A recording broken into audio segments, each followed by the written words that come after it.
Kembali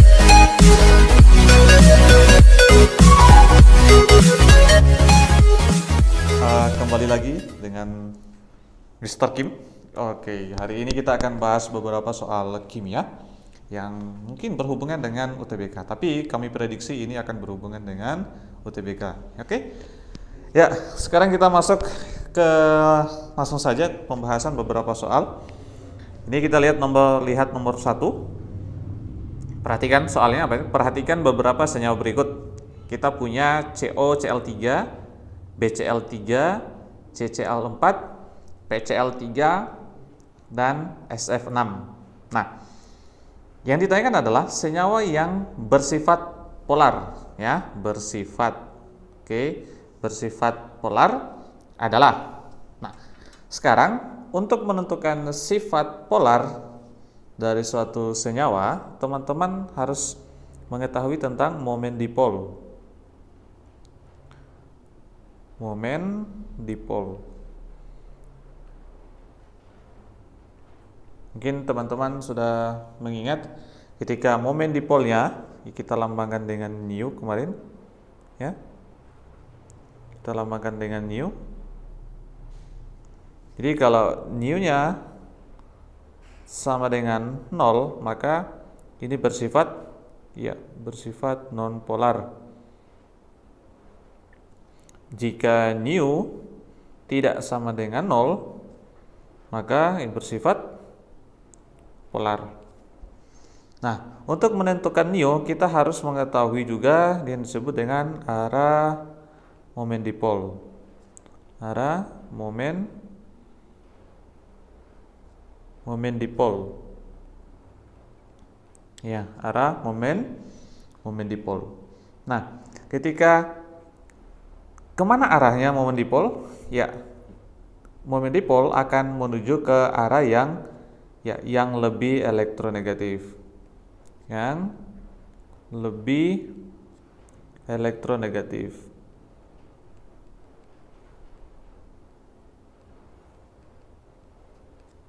Oke.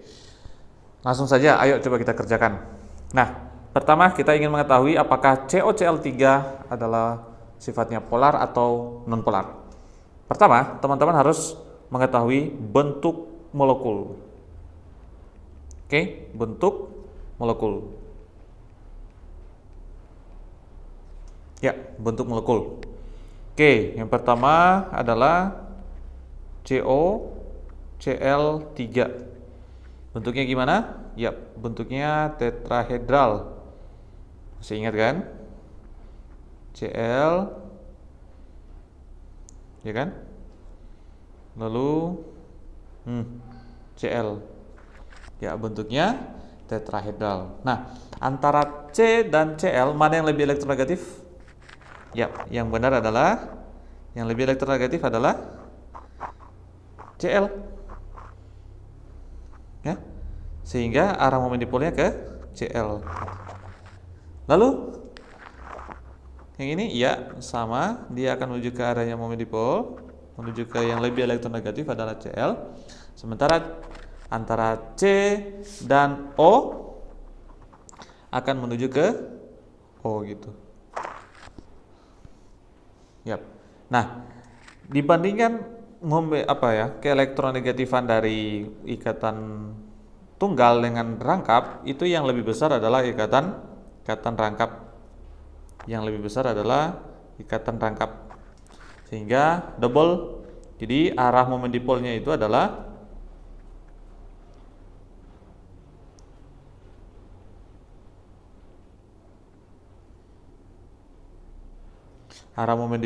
karena ini lebih kuat ke atas, ketarik ke di O, sehingga arah momen dipolnya itu ke atas. Nah, ketika arah momen dipolnya ke atas, maka nu-nya itu tidak sama dengan 0. Maka ini bersifat polar. Gitu ya. Nah, begitu juga kita cek lagi nomor yang kedua. Nah, yang kedua adalah BCl3. BCl3 kita gambarkan bentuk molekulnya. BCl, Cl, Cl. Ya. Sekarang arah momen dipolnya kemana? Mana yang lebih elektronegatif, B atau Cl? Ya, yang benar adalah Cl, sehingga dia menuju ke Cl. Juga Cl. Nah, akibat arahnya Cl ini sama kuat, ya, sama kuat, maka momen dipolnya itu sama dengan 0. Artinya ini merupakan molekul non-polar. Nah, seperti nomor 1 tadi, mana yang lebih kuat? Ternyata arahnya lebih kuat ketarik ke O, sehingga karena ada salah satunya lebih kuat, maka mu-nya sama dengan 0. mu-nya tidak sama dengan 0. Berbeda dengan BCl3. BCl3 arah vektornya atau arah momen dipolnya itu sama kuat, ya, membentuk segitiga, sehingga mu-nya sama dengan 0. Artinya senyawa ini adalah bersifat nonpolar. Nah, begitu juga untuk yang nomor 3. Ya, nomor 3 saya tulis di sini. Nomor 3 CCl4. Nah, CCl4 di C, kita gambarkan bentuk molekulnya dulu. Diingat lagi kembali bagaimana cara menentukan bentuk molekul. Saya harap teman-teman masih ingat, ya. Nah, ini semuanya Cl. Arah momen dipolnya sama kuat. Ini ke Cl, ya. Ke Cl, ke Cl, ke Cl. Maka karena tidak, ini semuanya Cl semua, dan kemudian keelektronegatifannya juga sama, maka arah momen dipolnya sama kuat, sehingga mu-nya itu sama dengan 0. Artinya ini bersifat non-polar. Ya gitu. Ya. Begitu juga nanti nomor 4. Nah, coba kita lihat nomor 4. Nomor 4 saya tulis di sini, ya. Jadi nanti perhatikan nomor 1, nomor 2, nomor 4. Ya, perhatikan nomor 4. Kita punya PCl3. Ya. Kita gambarkan bentuk molekulnya. Bagaimana bentuk molekul PCl3? Ya, bentuk molekulnya adalah trigonal piramida. Ya. Dengan mempunyai elektron bebas, satu pasang elektron bebas. Nah, arah momen dipolnya kemana? Lihat, ini ke Cl, ke Cl, ke Cl, gitu kan? Nah, sekarang pasangan elektron bebas itu mempunyai keelektronegatifan lebih tinggi, sehingga ini ketarik ke atas, menujunya ke atas, gitu. Nah, karena tarikannya lebih kuat, maka mu-nya itu tidak sama dengan 0. Artinya PCl3 bersifat polar. Nah, dari 1, 2, 3, 4 dari pilihan jawaban, maka dikatakan senyawa yang bersifat polar adalah B jawabannya, ya. Oke.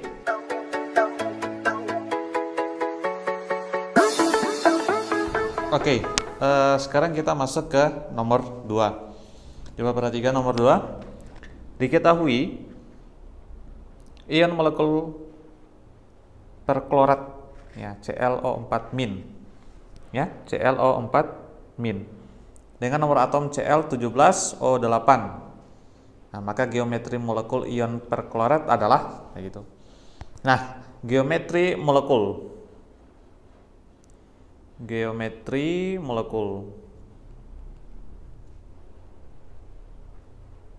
Nah, ini sama saja dengan teman-teman belajar tentang bentuk molekul, gitu. Ya, bentuk molekul. Ini hampir sama. Nah, untuk bentuk molekul, saya harap teman-teman masih ingat catatan-catatan, ya. Ada catatan-catatan yang dimana ketika misalkan kita punya rumus senyawanya adalah AX2, itu bentuknya adalah, ya, linear, gitu, ya, linear. Lalu ada AX3, itu adalah segitiga datar atau segitiga planar.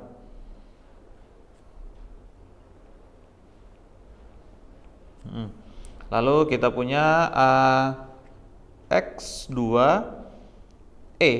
Nah, E itu adalah elektron bebas, pasangan elektron bebas, ya, yaitu huruf V, ya, huruf V.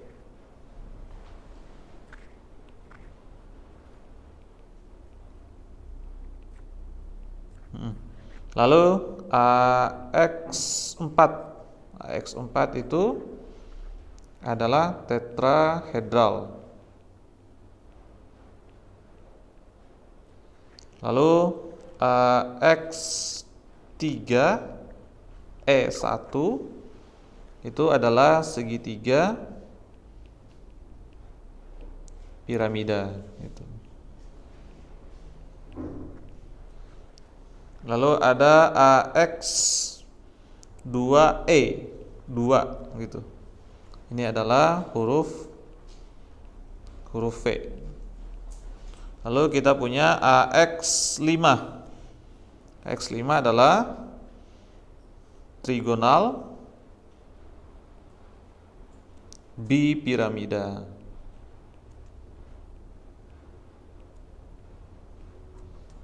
Lalu kita punya X4E. Nah, itu apa? Sisau. Ya, sisau, atau teman-teman mungkin biasanya bilangnya jungkat-jungkit. Tapi sebenarnya tidak ada bahasa Indonesia, ya, bahasa Inggrisnya juga jungkit. Jadi sisau atau disfungsional, ya. Oke, lanjut. Ada X3E 2. Itu adalah bentuk T. Lalu ada X2E3, itu adalah linear.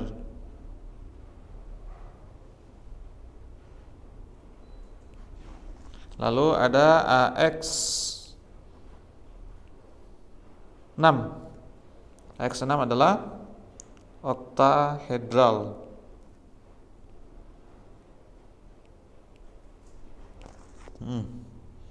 Lalu kita juga punya X5E1. Ini piramida alas bujur sangkar. Ya, piramida alas bujur sangkar.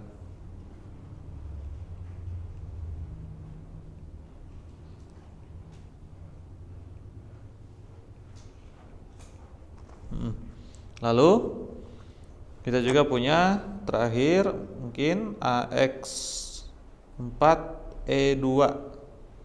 X4E2 adalah bujur sangkar gitu. Ya.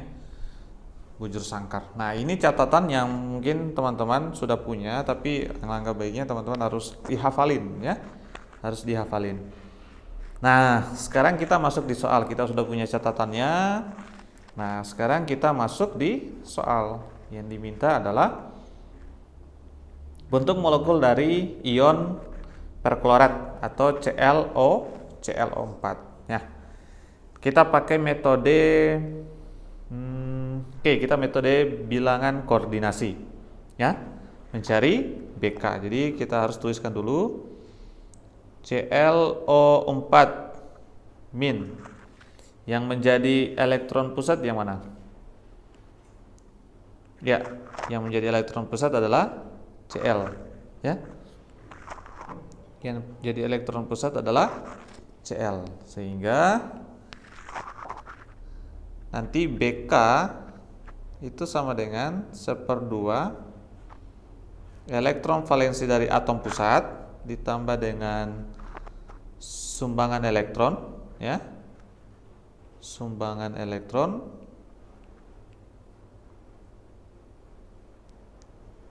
dikurangi dengan muatan. Oke. Nah, sekarang kita harus cari dulu berapa elektron valensi dari atom pusat Cl. Cl kita ketahui nomor atomnya adalah 17. Ya kan? 17, sehingga kita konfigurasi elektron 2, 8, 7. Oh, ternyata elektron valensinya adalah 7. Sehingga kita langsung bisa masukkan BK sama dengan 1/2 dalam kurung 7 plus sumbangan elektron dari oksigen. Oksigen itu nyumbangnya 0. Ya. Jadi sumbangan ini diingat ya. Jadi sumbangan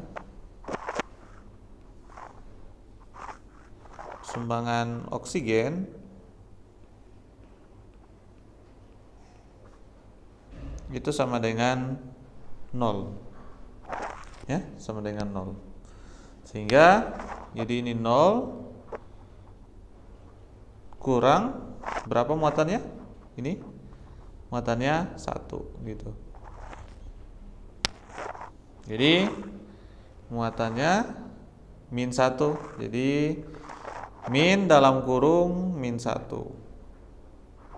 Nah, min ketemu min jadinya plus, maka ini adalah 1/2 dalam kurung 1/2 7 tambah 1 yap 8, jadinya sama dengan 4. BK sama dengan 4.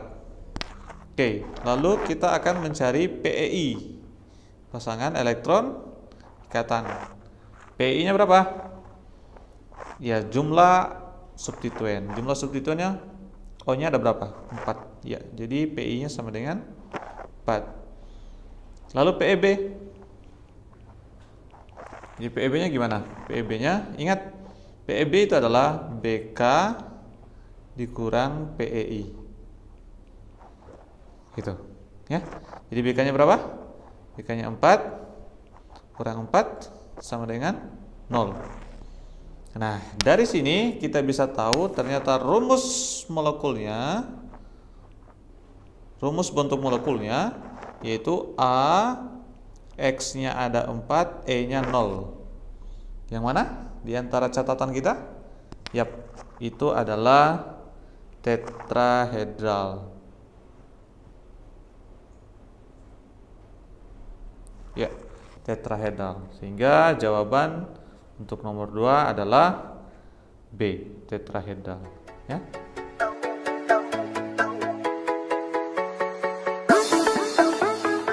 Oke, kita lanjut lagi nomor 3. Ya. Nomor 3 hampir sama dengan nomor 4 tadi, tapi ini agak berbeda metodenya dalam menentukan geometri molekul, ya. Oke, coba perhatikan. Nomor 3, molekul AB4 memiliki 4 domain pasangan elektron ikatan dan 2 domain pasangan elektron bebas. Nah, berangkat dari catatan kita tadi nomor 2, ya. Catatan nomor 2, kita punya AX itu ya, AXE gitu ya. Nah, A itu merupakan atom pusat.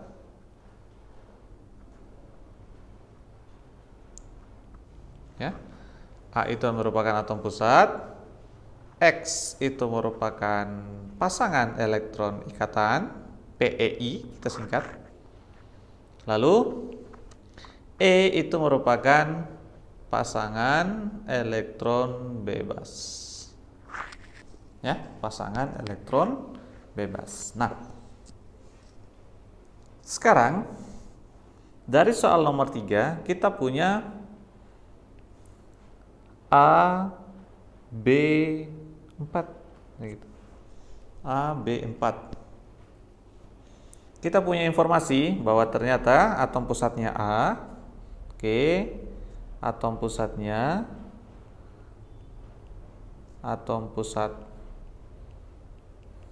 A. Lalu B. mempunyai berapa empat pasangan elektron ikatan. Berarti PeI itu sama dengan 4. Sementara ada 2 pasangan elektron bebas, berarti PeB-nya sama dengan 2. Begitu ya. Oke, berarti kita punya rumus untuk AB4 itu ternyata AX4E2. Nah, AX4E2 itu apa sih tadi? Masih ingat? Ya, catatan nomor 2 tadi, AX4E2 itu merupakan bujur sangkar. Bujur sangkar atau teman-teman segi 4 datar gitu ya. Segi 4 datar gitu. Nah, gimana sih bentuknya? Untuk bujur sangkar bentuknya tadi, nanti teman-teman bisa lihat lagi catatannya, AX gini, X itu lalu punya 2 elektron bebas. Nah, sekarang menentukan dia polar atau non polar, kita kembali ke momen dipol ya. Momen dipol ya gitu. Ya, momen dipol. Nah, bagaimana tadi momen dipol? New. Jadi kalau new-nya sama dengan 0 berarti itu non polar. Kalau new-nya tidak sama dengan 0 maka itu bersifat polar. Nah, ayo sekarang coba kita lihat, kita gambarkan A, B gitu ya, dengan 2 pasangan elektron bebas. Nah, sekarang kita tentukan arah momen dipol. Ya, antara A dan B ternyata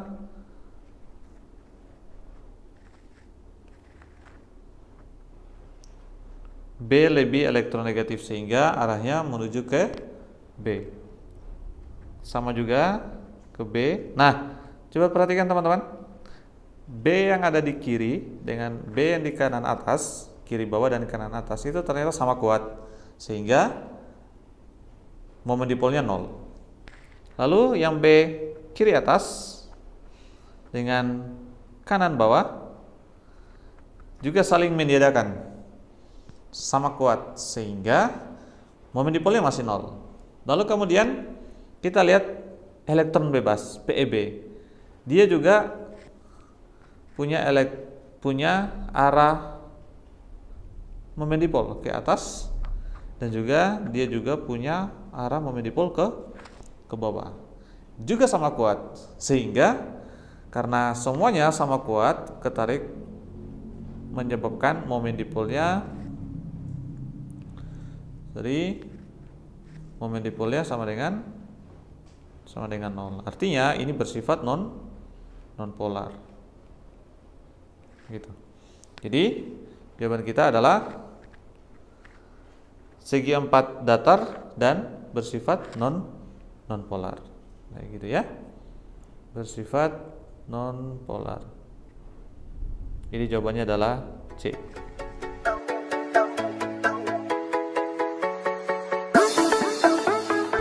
Oke. Nomor 4. Kita baca soalnya.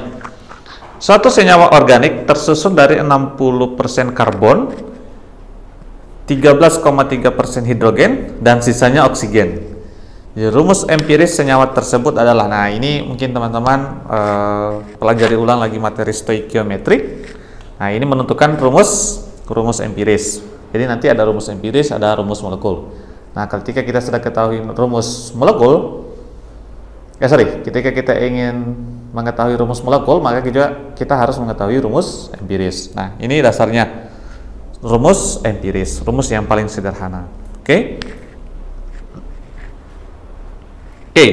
Nah, sekarang kita punya senyawa ini yang tersusun antara karbon, ya, C. Kita punya juga H. Lalu kita punya juga O. Gitu ya. C, H, dan O. Nah, 60% karbon, 13,3% hidrogen. Jadi kita anggap ini persen masanya itu ada 100%, ya, 100%. Sehingga ketika karbonnya 60%, hidrogennya 13,3%, berarti oksigennya sama dengan di 60 tambah 13,3, jadi 3,37. Ya, dikurangi dengan 100, kurangi dengan 100 berarti 7,62.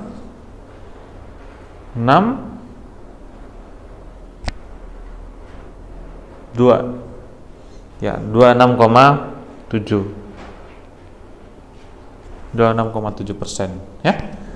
Nah, oke, selanjutnya untuk mengetahui berapa indeksnya, kita harus menggunakan perbandingan, ya, perbandingan mol. Bagaimana perbandingan mol? Ingat, perbandingan mol itu adalah massa per mr atau per ar. Nah, sekarang kalau kita anggap ini adalah 100 gram, maka ini sebenarnya adalah 60 gram. Ini 13,3 gram. Ini 26,7 gram. Kita bahagi, ini bahagi 12, AR-nya, ARC 12, bagi 1 bagi 16. Ya, bagi 1 bagi 16. Gimana? Berarti 5 berbanding 13,3 berbanding 1,6 67, ya, sekitar itu ya.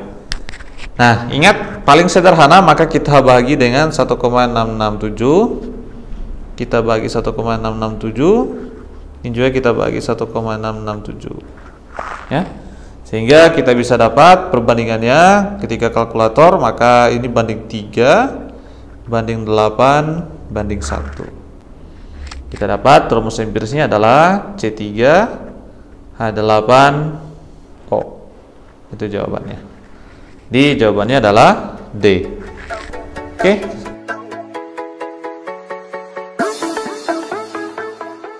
Nomor 5. Ya, coba kita baca soalnya. Jika 1,8 gram liter gas hidrogen 0 derajat Celcius, ya, dan 1 atm, nah ini perhatikan, 0 derajat Celcius dan 1 atm itu artinya dalam keadaan STP.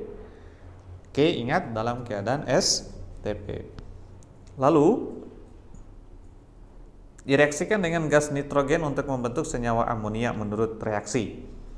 Jadi reaksinya kita tulis ulang di sini ya. Kita tulis ulang reaksinya, N2 plus 3H2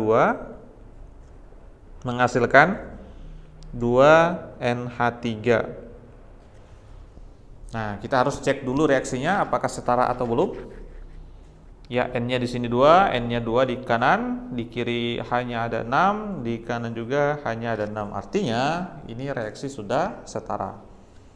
Lalu jumlah molekul NH3 yang terbentuk dari reaksi tersebut dengan bilangan Avogadro 6,02 kali 10 pangkat 23. Nah, teman-teman, tolong diperhatikan baik-baik untuk soal ini, soal stoikiometri, ya, banyak rumus yang teman-teman harus pahami. Jadi yang pertama, untuk mengerjakan ini, rumus atau langkah pertama, teman-teman harus tahu untuk jumlah molekul saya tulis Na, jumlah molekul, itu sama dengan mol dikali dengan bilangan Avogadro gitu.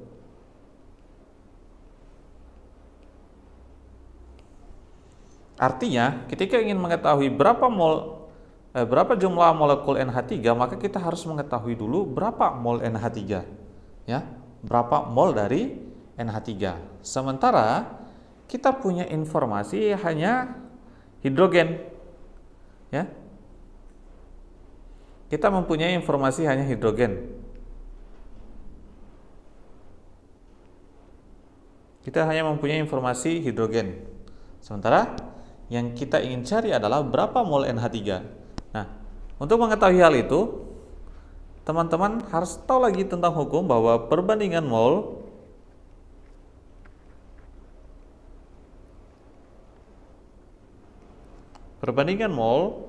itu sama dengan perbandingan koefisien.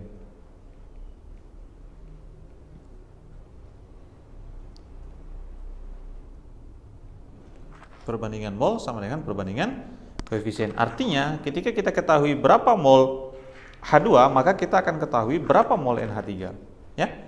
Nah, dalam keadaan STP untuk mencari mol, dalam keadaan STP untuk mencari mol itu sama dengan volume per 22,4. Ya, 22,4. Nah, dari beberapa langkah ini kita bisa mengerjakan nomor 5. Ya, kita bisa mengerjakan nomor 5. Oke, kita akan mengerjakan nomor 5. Hidrogen. Berapa mol hidrogen? Jadi mol hidrogen H2 itu sama dengan 16,8 per 22,4. Itu sama dengan berapa ya? Kita cakar dulu. Ya, 16,8 kita bagi dengan 22,4. Itu sama dengan 0,75. Oke, jadi kita ketahui mol H2 itu adalah 0,775. Sekarang berapa mol NH3? Untuk mengetahuinya, jadi mol NH3 itu sama dengan, ingat perbandingan mol sama dengan perbandingan koefisien. Jadi 0,75 bahagi 3 kali 2. Ya. 0,75 bahagi 3 kali 2. Dibahagi 3 kali 2. Itu sama dengan 0,5 mol. Jadi kita ketahui ternyata dari hasil perhitungan mol NH3 itu adalah 0,5. Kita tuliskan di sini 0,5. Oke. Nah, kemudian step berikutnya, ketika sudah mengetahui berapa mol NH3, maka kita akan menjawab berapa jumlah molekul NH3. Jadi jumlah molekul NH3 itu sama dengan 0,5 mol dikali dengan bilangan Avogadro 6,02 kali 10 pangkat 23 sama dengan 3,01 kali 10 pangkat 23. Di jawabannya adalah B.